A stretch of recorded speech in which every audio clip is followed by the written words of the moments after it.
High नमस्ते and स्वागत छ मेरो यो नारायण फिटनेस च्यानलमा। मैले यो च्यानल मार्फत तपाईहरुलाई विभिन्न किसिमका स्वास्थ्य सम्बन्धी जानकारीहरू दिने गर्छु र यसै सन्दर्भमा आज पनि तपाईहरुलाई म केही जानकारी दिने गइरहेको छु।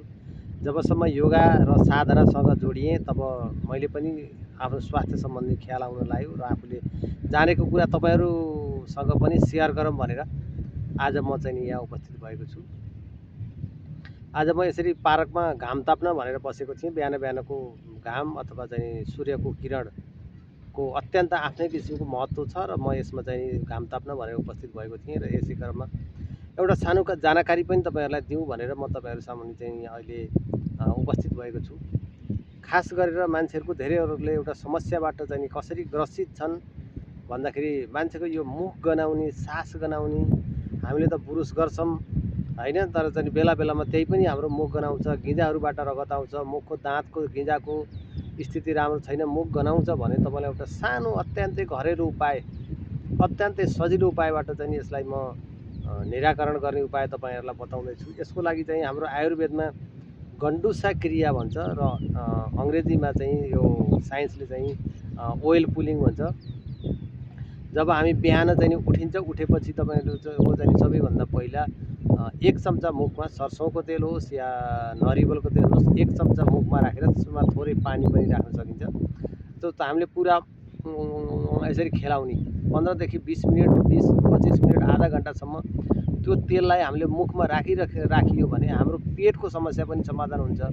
हाम्रो गिजा र पेटको चाहिँ प्रत्यक्ष संलग्न भएको हुनाले हामीहरुले चाहिँ त्यो गरियो भने हाम्रो मुख पनि एक त हाम्रो मुख पूरी तरह चाहिँ सफा हुन्छ।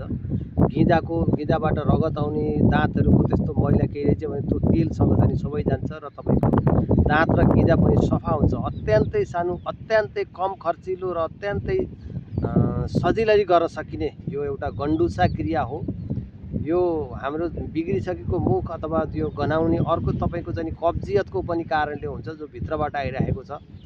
त यो क्रियाले तपाईलाई कब्जियत पनि बिस्तार बिस्तार चाहिँ टाढा हुँदै जान्छ, कब्जियत पनि बिस्तार बिस्तार निको हुँदै जान्छ र विभिन्न किसिमका पेट र मुखसँग रिलेटेड बिमारीहरूलाई चाहिँ यसले ठिक गर्छ। तपाईहरु चाहिँ अब जस्तै तपाईहरु चाहिँ दाँत दुखेर दाँते क्रियाले खाएर चाहिँ ग्रसित हुनुभएको छ भने पनि यसले चाहिँ दुखेर एकदम तपाईको दुखाइलाई तुरुन्तै निको पार्छ यसले र दाँतलाई किराबाट खान पनि जोगाउँछ।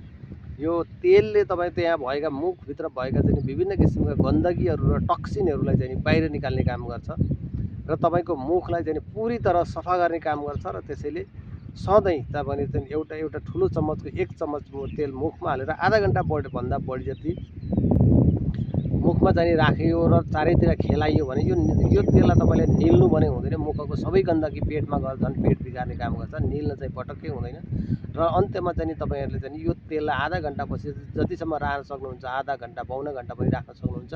त्यो राखेर अनि पछाडी चाहिँ बुरुस गर्नु होला। त्यो बुरुस गरेपछि मुखले तपाईलाई चाहिँ छुट्टै किसिमको आनन्द मिल्नेछ। तपाईको मुखको सास गनाउनेदेखि लिएर सम्पूर्ण मुखका र दाँतका बिमारीहरूलाई यसले चाहिँ निको पार्नेछ र यस्तै जानकारी पाउनको लागि चाहिँ भिडियोलाई अन्तिमसम्म हेरिदिनु होला र मलाई चाहिँ मेरो च्यानललाई सब्स्क्राइब गरिदिनु होला। हस्।